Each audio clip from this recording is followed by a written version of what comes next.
بسم الله.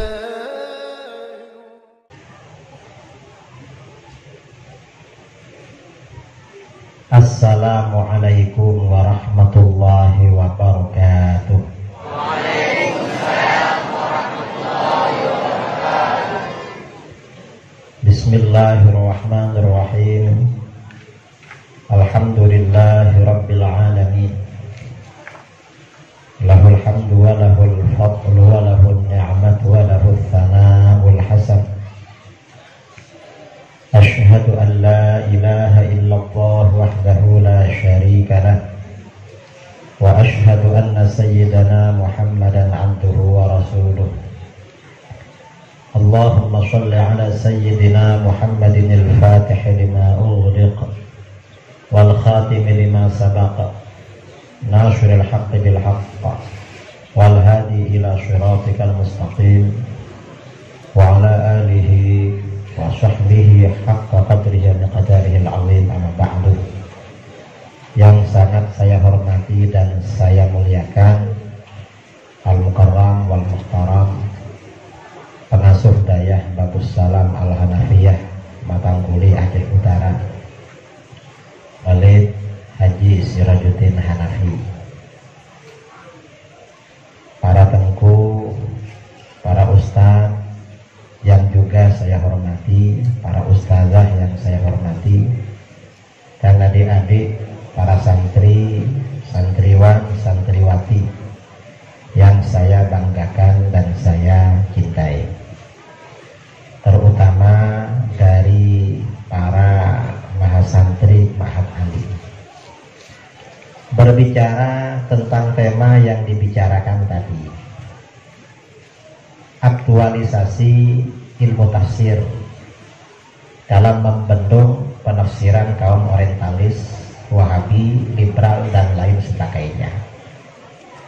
Aktualisasi itu artinya apa? Aktualisasi itu artinya belajar ilmu tafsir secara modern untuk membendung penafsiran orang-orang di luar Islam atau orang-orang di luar Ahlus Sunnah wal Jamaah. Itu maksudnya. Jadi saya terangkan terlebih dahulu karena khawatir adik-adik yang kecil-kecil nih yang belum Ma'had Ali belum paham. Kalau yang Ma'had Ali ini mungkin sudah paham. Sebelumnya ingin saya ceritakan, saya ke Babus Salam ini sudah kedua kalinya. Dulu tahun 2016 karena ada undangan ceramah maulid di dekat-dekat sini oleh Walid, akhirnya saya ziarah ke sini untuk makan-makan karena ingin tabarruk makan bersama beliau. Mengapa? Ta'amus shalihin dawa, makanan orang-orang soleh itu bisa menjadi obat. Saya makan ke sini, ya hanya makan-makan aja. Dan alhamdulillah itu tahun 2016, 5 tahun yang lalu. Sekarang tahun 2021. Kesini tadi juga makan-makan, bahkan makannya 2 kali. Jadi benar-benar obat ini bagi saya. Nah, artinya saya sudah lama kenal dengan Walid Sirajuddin ini. Selain berjumpa di sini juga pernah jumpa di luar Walid ya. Pernah jumpa di pas ceramah Tastafi ya, di Aceh Timur, di kota Idi, di Idi Raya, di Masjid Darusshalihin jumpa dengan beliau. Jadi sudah lama. Karenanya ketika kemarin saya dijadwal ke sini, saya senang sekali. Mengapa? Jumpa lagi dengan beliau. Mudah-mudahan beliau panjang umur. Nah, kajian ilmu tafsir. Kajian ilmu tafsir ini memang perlu diaktualisasi. Mengapa perlu diaktualisasi? Karena tantangan yang dihadapi para santri atau para asatidz di luar itu beda dengan tantangan yang dihadapi oleh para ulama-ulama dulu. Kalau ulama-ulama dulu itu yang dihadapi Mu'tazilah, Syiah, Khawarij, Mujassimah. Karenanya kitab-kitab tafsir itu, kitab-kitab tafsir yang beredar seperti tafsir Al-Qurtubi, kemudian tafsir Al-Fakhrul Razi, tafsir Ibnu Katsir, tafsir Ruhul Ma'ani, dan lain sebagainya, itu memang nuansanya yang disampaikan itu juga menjawab persoalan-persoalan yang digulirkan oleh aliran-aliran di luar Aswaja pada masa lalu. Nah, sekarang ini yang menjadi tantangan kita, terutama para mahasantri tafsir. Di sini mahasantri apa mahasiswa? Mahasantri ya, karena ada yang masih mahasiswa. Ini mahasantri. Yang dihadapi mahasantri nanti kalau pulang, tantangannya ya kelompok-kelompok yang modern yang ada sekarang. Kalau di luar Islam itu namanya kelompok orientalis. Tapi orientalis sekarang ini tidak berhadapan langsung dengan kita. Orientalis ini sudah punya corong di antara kita. Siapa? Orang-orang Islam yang menjadi pengikut mereka, yaitu orang-orang liberal. Mereka adalah corong orang-orang orientalis. Kemudian juga yang perlu dihadapi ya dalam studi tafsir kali ini, penafsiran orang-orang Wahabi. Ada penafsiran orang Wahabi, penafsiran orang-orang kebatinan, penafsiran orang-orang liberal. Ini yang banyak beredar sekarang. Ini di sini kajian tafsir di Ma'had Ali perlu melakukan aktualisasi. Mengapa begitu? Orang-orang di luar Islam maupun di luar Ahlus Sunnah wal Jamaah untuk menjebak, mempengaruhi umat Islam itu menggunakan senjatanya umat Islam sendiri, yaitu Al-Quran dan hadis. Ini contoh ya, yang paling dekat dengan kita, yang paling dekat dalam menafsirkan Al-Quran pada kita, dan penafsirannya berbeda dengan Ahlus Sunnah wal Jamaah. Siapa? Wahabi misalnya. Karena Wahabi ini paling banyak di mana-mana, termasuk di Aceh. Jangan dikira Wahabi di Aceh nggak ada. Wahabi ini sejak tahun 2005 sampai sekarang, dayah Wahabi yang berdiri dulu sudah 6. Sekarang mungkin lebih ya, sudah lebih dari 6. Dan di dayah-dayah Wahabi juga diajarkan tafsir. Tapi tafsir mereka ini, kalau kita biasanya di dayah-dayah pakai tafsir Jalalain. Tafsir Jalalain balik. Kalau mereka tafsirnya jalan lain. Jadi bukan tafsir Jalalain. Mengapa tafsir jalan lain? Ya, cara berpikir mereka nggak sesuai dengan tafsir. Artinya apa? Mereka ini ada upaya membenarkan ajaran mereka dengan bersilat lidah menggunakan ayat-ayat Al-Quran yang bukan pada tempatnya. Karenanya ini perlu aktualisasi. Ini contoh yang paling sederhana. Wahabi ini di mana-mana propagandanya kembali kepada Al-Quran dan hadis. Kalau ada orang jumpa dengan Wahabi, ayolah tinggalkan kitab-kitab di dayah itu. Itu kan kitab para ulama. Terus bagaimana? Kembali pada Quran dan hadis. Kembali pada Quran dan hadis. Tapi itu kembali pada Quran dan hadis itu hanya omong kosong. Mengapa? Mereka gak pernah, mungkin mereka juga gak belajar tafsir Al-Quran dari awal sampai akhir, sampai selesai gak pernah. Nah, mereka ini walaupun bilang kembali pada Quran, tapi tidak kembali pada semua ayat-ayat Al-Quran dari awal sampai akhir, seperti yang ditafsirkan oleh para ulama. Tapi bagaimana? Mereka ini hanya mengambil sebagian ayat Al-Quran. Contoh yang sering mereka lakukan ya, Wahabi ini yang sering mereka lakukan, ayat Al-Quran yang sering dipakai apa? Sebagian ayat 3 surah Al-Maidah, Al-yawma akmaltu lakum dinakum. Pada hari ini aku sempurnakan bagimu agamamu. Wahabi menghadapi persoalan apa saja, dalilnya selalu itu. Wahabi. Misalnya umat Islam ya, umat Islam bulan Rabiul Awal menggelar peringatan Maulid. Maka Wahabi bagaimana? Peringatan Maulid itu haram. Mengapa haram? Dulu pada masa Rasulullah gak pernah dilakukan. Kalau memang pernah ada maulid pada masa Rasulullah, coba sebutkan siapa Abu yang diundang untuk ceramah. Gak ada kan? Ini kata Wahabi. Dan agama sudah sempurna, gak perlu ditambah-tambah. Kalau gak percaya agama sempurna, dosa, sesat, kafir. Karena gak percaya pada Al-Quran. Dalilnya mana? Al-yawma akmaltu lakum dinakum. Hari ini aku sempurnakan bagimu agamamu. Nanti ada orang meninggal. Kita ini kalau ada orang meninggal, tahlil. Kata Wahabi, gak ada tahlil ini, haram tahlil. Mengapa? Dulu Rasulullah gak ada tahlil, gak ada kenduri. Kalau gak percaya, sebutkan siapa yang pimpin tahlil ini. Ketika istrinya Rasulullah wafat, ketika sahabat wafat.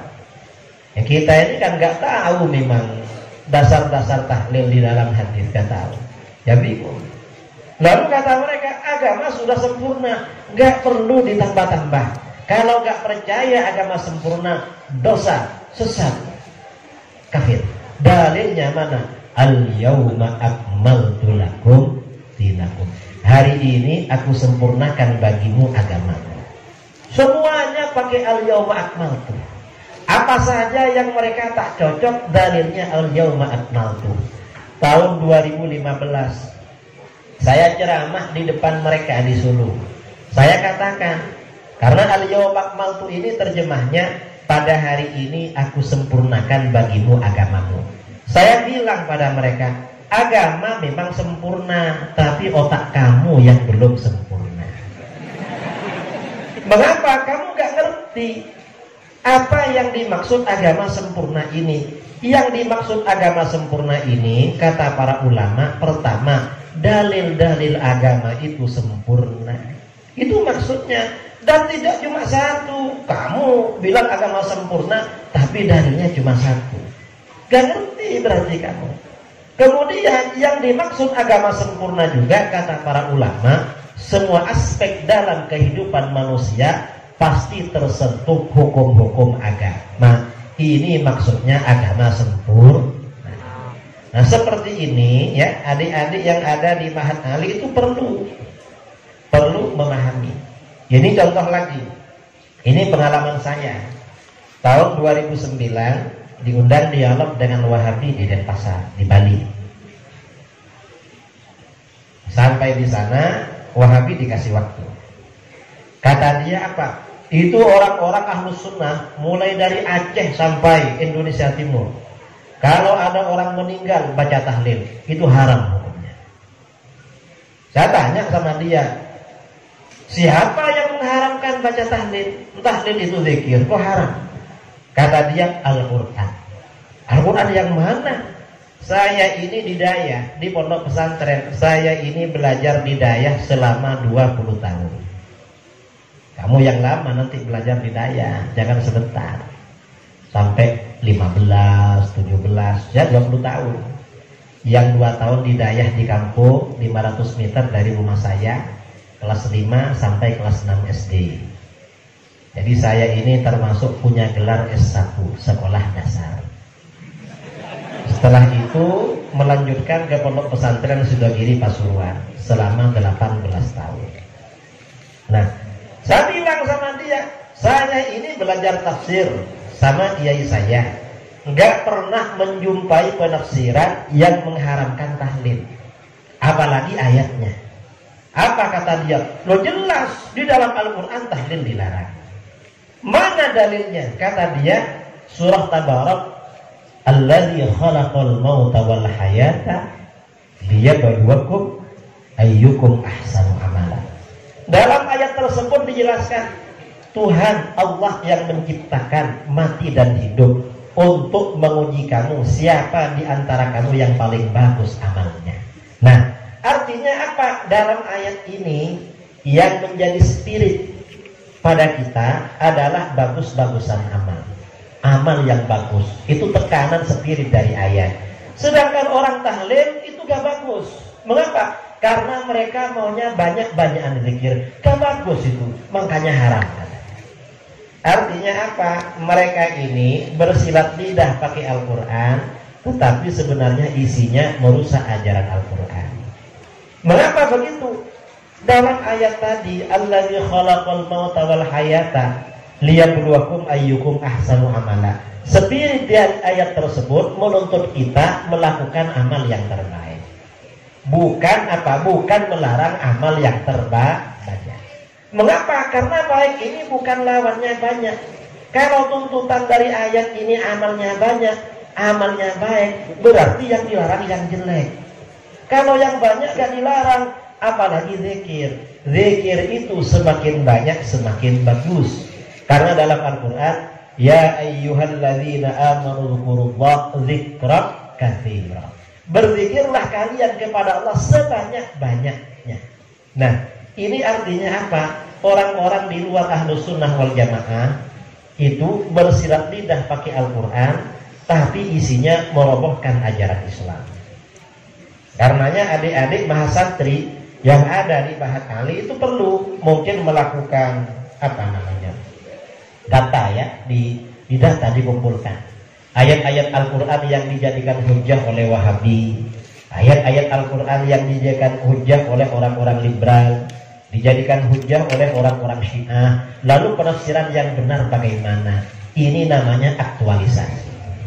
Ini contoh lagi ya, contoh lagi orang-orang Wahabi lagi. Gimana kata Wahabi?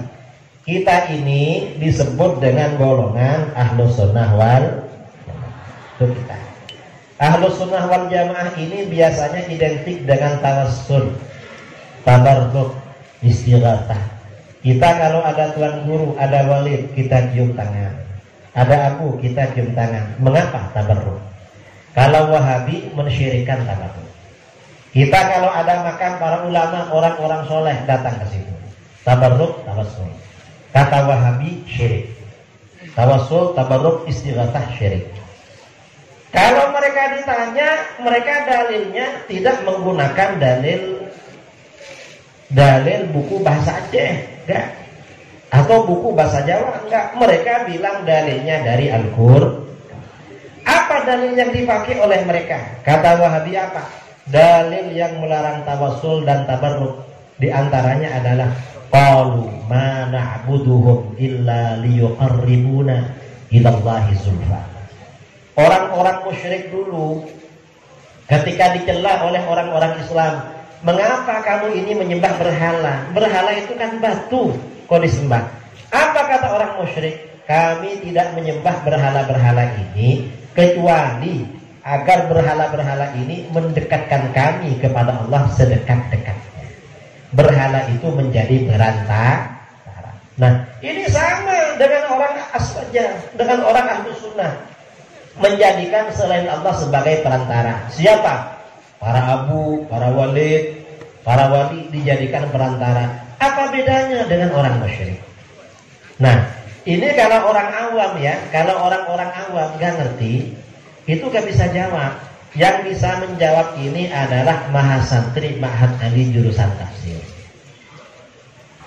Caranya bagaimana? Diaktualisasi. Wahabi, kamu ini macam salah paham. Mengapa? Karena di dalam ayat ini orang musyrik berkata, ma na'buduhum, kami tidak beribadah kepada berhala. Artinya apa? Orang musyrik itu beribadah kepada berhala. Kalau orang yang bertawassul, bertabarruk, beristighatsah dengan para wali, orang soleh, para ulama, itu tidak beribadah kepada mereka. Ibadahnya masih kepada Allah. Karena masih kepada Allah, maka gak bisa menggunakan dalil ini. Gak menyembah berhala dan beribadah kepada Allah yang disertai wasilah. Wasilah para nabi, orang-orang soleh itu ada dasarnya di dalam Al-Quran. Di mana di dalam Al-Quran? Allah Subhanahu wa taala berfirman di dalam Al-Quran, ya ayyuhalladzina amanu taqullaha wabtaghu ilaihil wasilah. Hai orang-orang yang beriman, bertakwalah kalian kepada Allah. Orang yang beriman ini pertama diperintahkan bertakwa kepada Allah. Bertakwa tidak cukup, tapi setelah itu ada perintah, wabtaghu ilaihil wasilah. Carilah wasilah menuju Allah. Apa wasilah ini kata para ulama salaf, Imam Ibnu Katsir ya, kata para ulama, Ibnu Katsir di dalam tafsirnya Tafsirul Qur'anil Azim mengatakan wal wasilah hiya allati yutawassalu biha ila tahsilil maqsud. Wasilah adalah sesuatu yang mengantarkan kita menghasilkan apa yang menjadi tujuan kita. Itu namanya wasilah. Dijelaskan oleh Rasulullah SAW di dalam Al-Quran, dijelaskan Asmaul Husna wasilah. Itu dalam Al-Quran. Bertawassul dengan orang soleh wasilah. Dalam Al-Quran ada penjelasannya. Dalam hadis-hadis ada penjelasannya. Bertabarruk dengan orang soleh wasilah. Dalam Al-Quran ada. Dalam hadis-hadis ada. Artinya apa? Orang yang berwasilah dengan para nabi, berwasilah dengan orang-orang soleh, berwasilah dengan para aulia, itu tidak menyembah mereka, semuanya masih menyembah Allah. Hanya mereka dijadikan wasilah. Wasilah ini ada perintah anjuran di dalam Al-Qur'an. Ini namanya aktualisasi.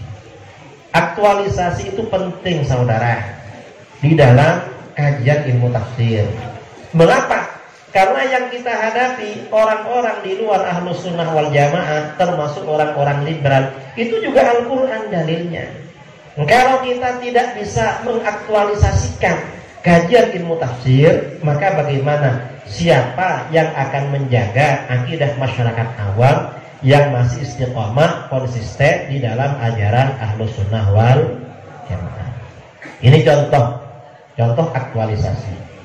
Dan ini yang Wahabi. Contoh lain ya, contoh lain selain Wahabi.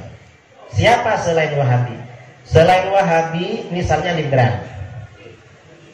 Liberal ini apa? Liberal ini di antara kelompok liberal yang ada sekarang itu namanya Islam Nusantara. Disingkat dengan INUS atau aliran Nusantara.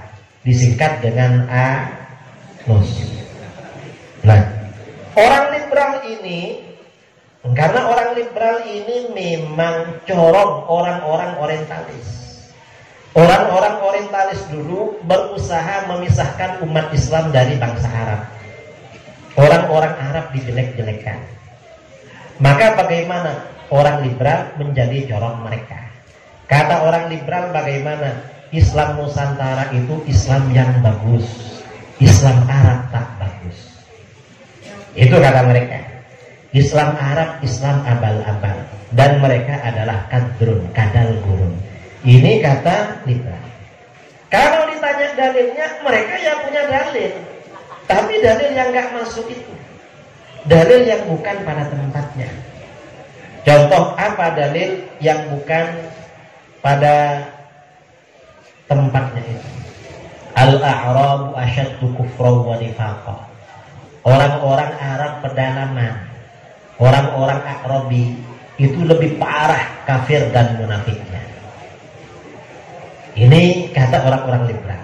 Nah, sedangkan orang Nusantara nggak ada keterangan di Al-Quran kalau kafir dan munafiknya lebih parah. Berarti bagus orang Nusantara. Nah, ini kita harus bisa menanggapi. Bagaimana cara menanggapi? Itu orang-orang A'rabi yang munafik-munafik dulu. Itu orang A'rabi munafik, bukan orang Arab secara umum. Artinya orang-orang A'rabi yang melawan Rasulullah. Kalau orang Arab secara umum, dalam dalil-dalil agama jelas lebih baik daripada orang Nusantara. Mengapa? Karena Rasulullah lahir di Arab. Rasulullah itu lahir dari keluarga Bani Hashim. Bani Hashim ini keturunan dari suku Quraisy. Quraisy ini cabang dari suku Kinanah. Kinanah cabang dari keluarga Nabi Ismail. Nabi Ismail bagian dari keluarga besar bangsa Arab.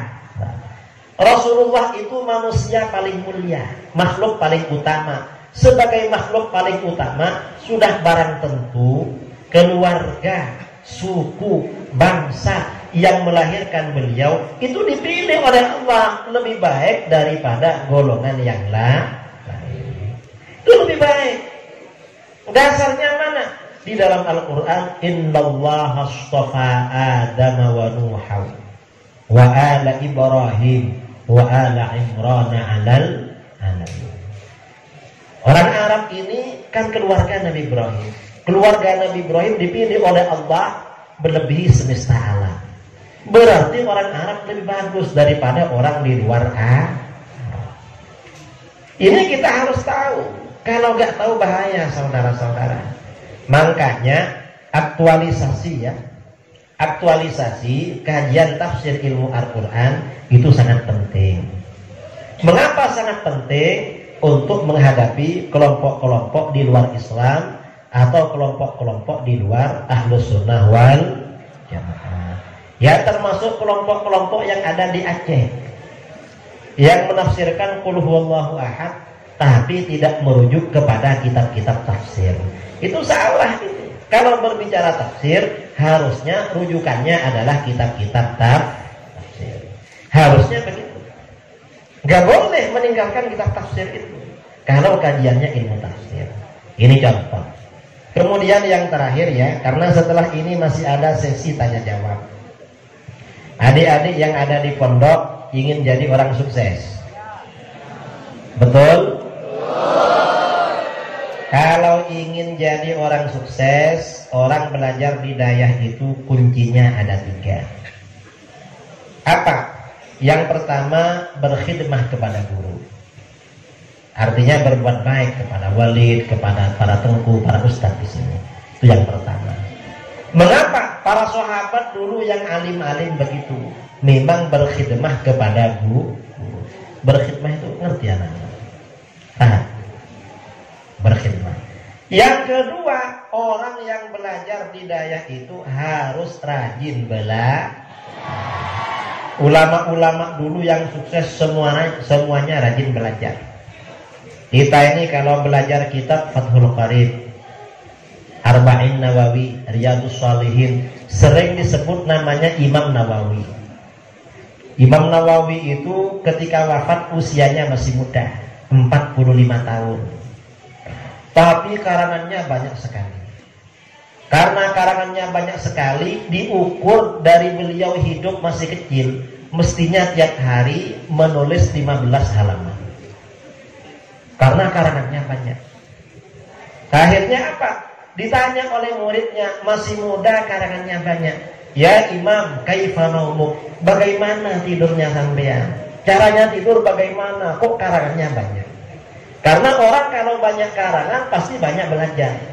Jadi kalau ulama dulu itu yang ditanya gimana caranya tidur, itu ulama dulu. Kalau santri sekarang pertanyaannya beda. Gimana pertanyaannya? Gimana belajarnya? Mengapa? Kalau ulama dulu jarang tidur. Kalau anak sekarang banyak tidur. Makanya yang ditanya kapan belajarnya? Mengapa kok tidur terus? Itu maksudnya. Apa jawaban Imam Nawawi? Imam Nawawi menjawab, kuntu idza ghalabanin nu'as asnadtu dhahri ilal kutub lahzatan thumma tabahtu. Saya ini kalau sudah sangat ngantuk gak tahan, saya bersandar pada kitab-kitab di sekitarnya. Karena beliau ini di sekelilingnya kitab terus, baca terus, nulis baca. Kalau sudah sangat ngantuk, sandar aja, lahzatan sebentar. Thumman tabahtu, kemudian bangun lagi belajarnya. Itu kalau ingin menjadi ulama besar. Kita ini walaupun gak seperti beliau, paling enggak lah lebih rajin daripada yang ada sekarang. Kalau sekarang ini sehari semalam belajar kitab biasanya 2 jam, tingkatkan 3 jam. Nanti kalau 3 jam sudah istiqomah, tingkatkan 4 jam. Kalau 4 jam sudah istiqomah, jadi 5 jam. Insya Allah nanti jadi orang Itu yang kedua. Yang ketiga, kalau ingin menjadi orang sukses, kunci yang ketiga adalah punya cita-cita yang tinggi. Mengapa punya cita-cita yang tinggi? Orang yang cita-citanya tinggi dicintai oleh Allah. Karenanya ditolong meraihnya. Ini ada cerita.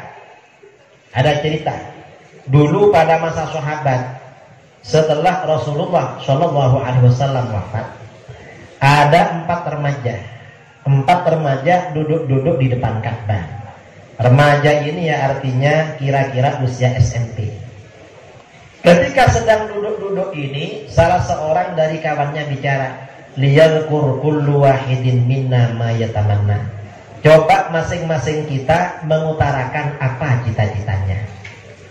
Ada yang bicara begitu, kakak tertua dari 3 bersaudara berkata, saya bercita-cita ingin menjadi khalifah.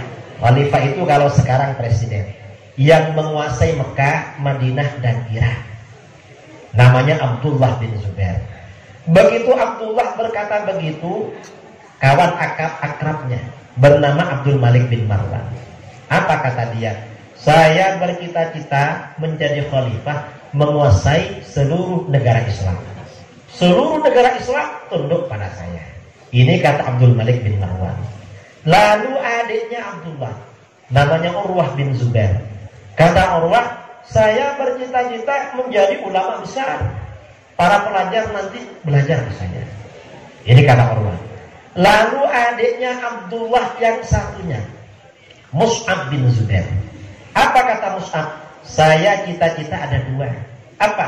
Yang pertama ingin menjadi gubernur di Irak. Yang kedua apa? Yang kedua saya ingin berpoligami. Apa poligami itu? Istri lebih dari Ditanya oleh kawannya, siapa yang diincar? Kok masih remaja sudah ingin punya istri 2 orang?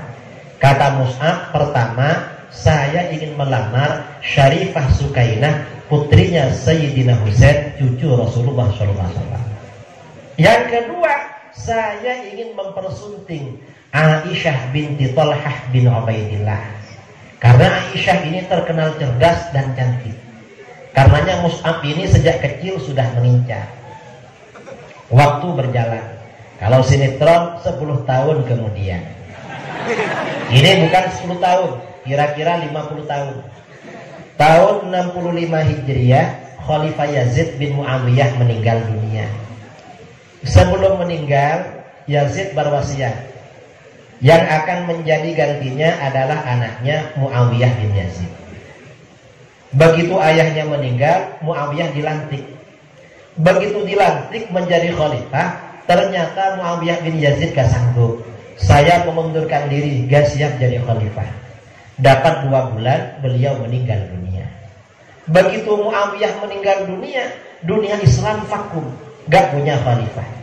Akhirnya apa? Abdullah bin Zubair melalui tim suksesnya tampil menjadi khalifah. Lalu dibaiat oleh penduduk Mekah, Madinah dan Irak sesuai cita-citanya. Lalu penduduk Syam akan bergabung kepada Abdullah, dipimpin oleh Marwan bin Al-Hakam. Ternyata Abdullah gak mau ngajak perang. Penduduk Syam gak bisa gabung, tapi perang dengan saya. Karena Marwan bin Al-Hakam dulu yang membunuh ayah saya, Zubair bin Awam, dalam perang Jamal 30 tahun sebelumnya. Akhirnya penduduk Syam perang dengan Abdullah bin Zubair. Marwan meninggal, peperangan diteruskan oleh anaknya Abdul Malik bin Marwan, teman akrabnya ketika masih remaja. Perang selama 8 tahun, lalu akhirnya Abdullah bin Zubair kalah perang. Begitu Abdullah kalah perang, Abdul Malik bin Marwan tampil menjadi khalifah. Seluruh negara Islam tunduk kepada beliau karena cita-cita. Lalu Urwah bin Zubair, Urwah ini sejak kecil orangnya khusyuk, rajin belajar. Karena orangnya rajin belajar, usianya belum 20 tahun sudah alim, bahkan menjadi salah satu ulama terkemuka di kota Madinah. Gitu Urwah. Lalu kakaknya Urwah, Mus'ab. Mus'ab ini cita-citanya ada 2. Apa? Yang pertama ingin menjadi gubernur di Irak. Begitu abangnya menjadi khalifah, Mus'ab dipanggil, adik, kamu berangkat ke Irak. Ada apa bang? Kamu jadi gubernur, ini SK-nya sudah saya stempel, saya tanda tangan. Berangkat dia jadi gubernur. Lalu istrinya berapa? Karena memang istrinya ingin 2 orang. Mus'ab ini ngelamar Syarifah Sukainah, diterima. Mengapa? Karena beliau ini keluarga bangsawan, orangnya ganteng sekali. Mus'ab itu orangnya ganteng. Setelah itu ngelamar Aisyah binti Thalhah. Orangnya terkenal cantik. Diterima. Mengapa diterima? Karena yang ngelamar orang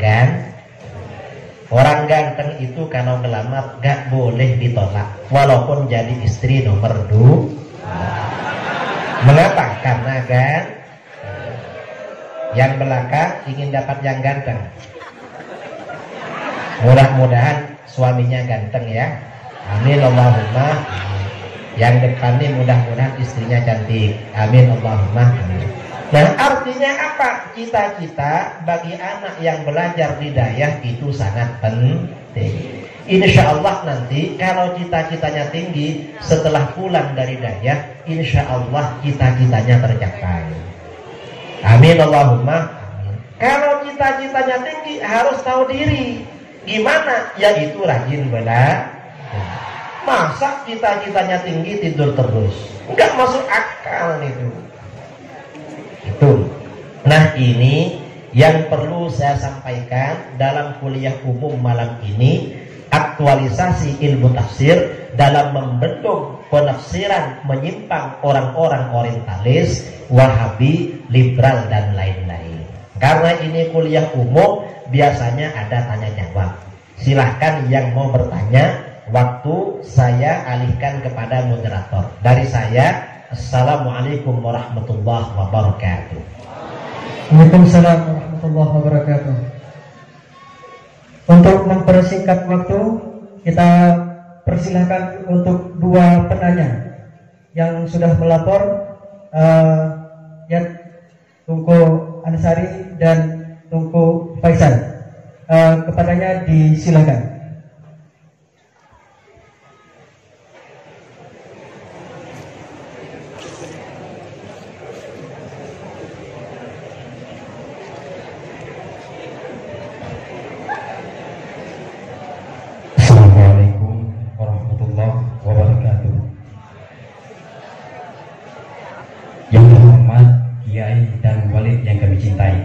Nama saya Ansar Yadi dan saya merupakan mahasantri dari Ma'had Ali Babus Salam Al-Hadafiyah. Izin bertanya Kiai, bagaimana caranya kita memaksimalkan pembelajaran tafsir dan ilmu tafsir di Ma'had Ali yang kita cintai ini? Mohon pandangan Kiai. Sekian, terima kasih. Wassalamualaikum warahmatullahi wabarakatuh.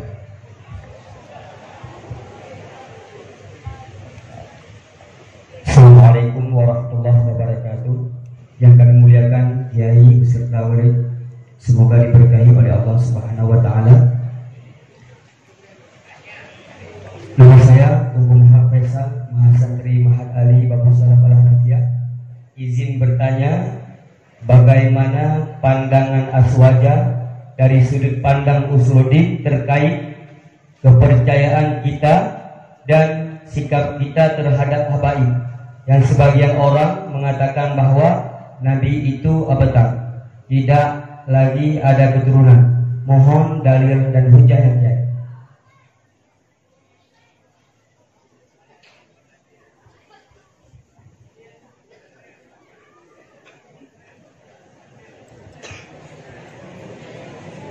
Sudah. Sekian. Assalamualaikum warahmatullahi wabarakatuh. Kalau selesai segera diputus, jangan diam. Orang-orang nunggu dari tadi. Pertanyaan yang pertama, bagaimana cara pembelajaran yang efektif tentang tafsir Al-Quran dan ilmu tafsir? Belajar tafsir itu sama dengan belajar ilmu-ilmu yang lain. Artinya apa? Ada yang tingkat dasar, ada tingkat menengah, ada tingkat atas. Kalau tafsir itu tingkat dasar, misalnya tafsir Jalalain, ya, karena sangat ringkas sekali. Lalu tingkat menengah, kalau tingkat menengah itu yang paling bagus kata para ulama tafsir Khazin. Tafsir Khazin ini ringkasan dari tafsir Baghawi atau tafsir Nasafi. Cuma kalau Khazin dan Baghawi ini sama dengan kita, sama-sama mazhab Syafi'i. Kalau yang tingkat menengah ini sudah selesai, maka pindah tingkat atas. Kalau tafsir yang cenderung pada ilmu akli, ilmu kalam, tafsir Fakhrul Razi.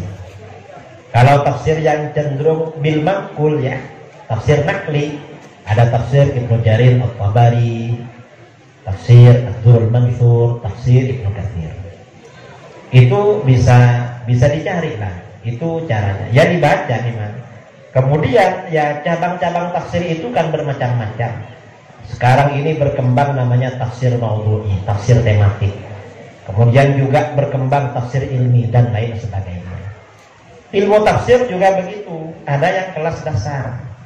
Kalau yang tingkat dasar itu ilmu tafsir, misalnya Zubdatul Itqan, karangan Syekh Muhammad bin Alwi Al-Maliki, atau At-Taisir, ya, apa namanya, Faidul Khabir, Syarah Nazmut Taisir.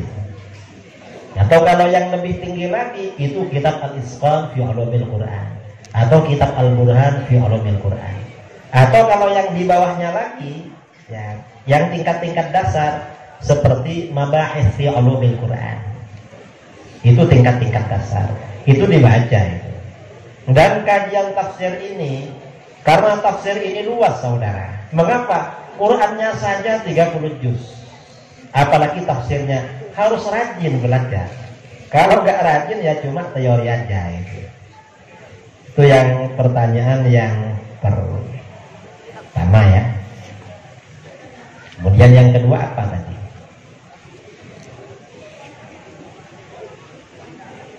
Lupa.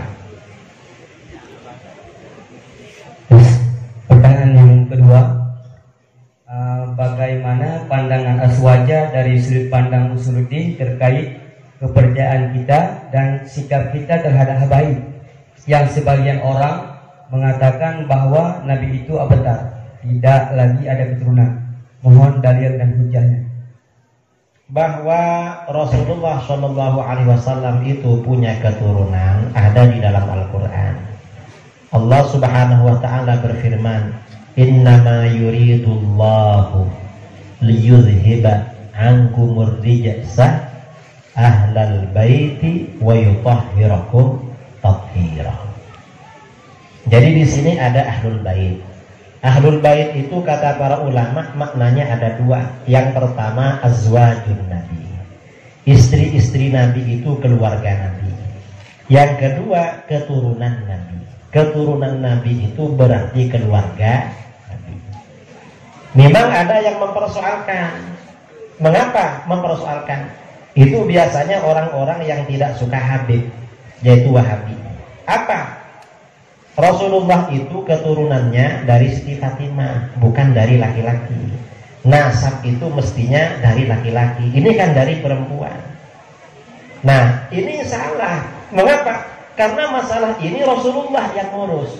Walaupun dari putri beliau yang perempuan, tapi kalau kata Rasulullah keturunan beliau, ya selesai persoalan. Kita ini nggak bisa mengatur Rasulullah. Mestinya Rasulullah yang mengatur. Kalau yang abtar itu saya kira bukan Wahabi, itu orang musyrik kan. Orang musyrik maksudnya yang abtar. Ya kalau ada orang Wahabi begitu ya salah. Itu kalau yang ditanyakan masalah itu. Artinya ahlul bait itu memang ada dan itu keturunan Nabi. Karenanya di dalam kitab-kitab hadis, ya, kitab-kitab hadis ada bab tentang keutamaan ahlul bait. Di dalam kitab-kitab akidah juga ada bab tentang keutamaan ahlul bait, menunjukkan ahlul bait itu ada. Bagi orang yang nggak suka ahlul bait ya terserah. Mengapa? Mengapa orang nggak suka ahlul bait? Karena orang ahlul bait yang istiqomah itu biasanya menjadi pegangan golongan ahlus sunnah wal jamaah. Wahabi nggak punya Habib. Ada Habib satu ikut Wahabi di Jakarta, tapi jarang. Karena gak punya Habib, gak suka sama Habib itu. Itu Wahabi. Kalau kita ya memang banyak Habibnya, makanya ya suka. Karena memang mereka ahlus sunnah wal jamaah. Walaupun akhir-akhir ini tidak sedikit Habib yang terpengaruh ajaran Syiah gitu. Saya kira itu. Ada lagi.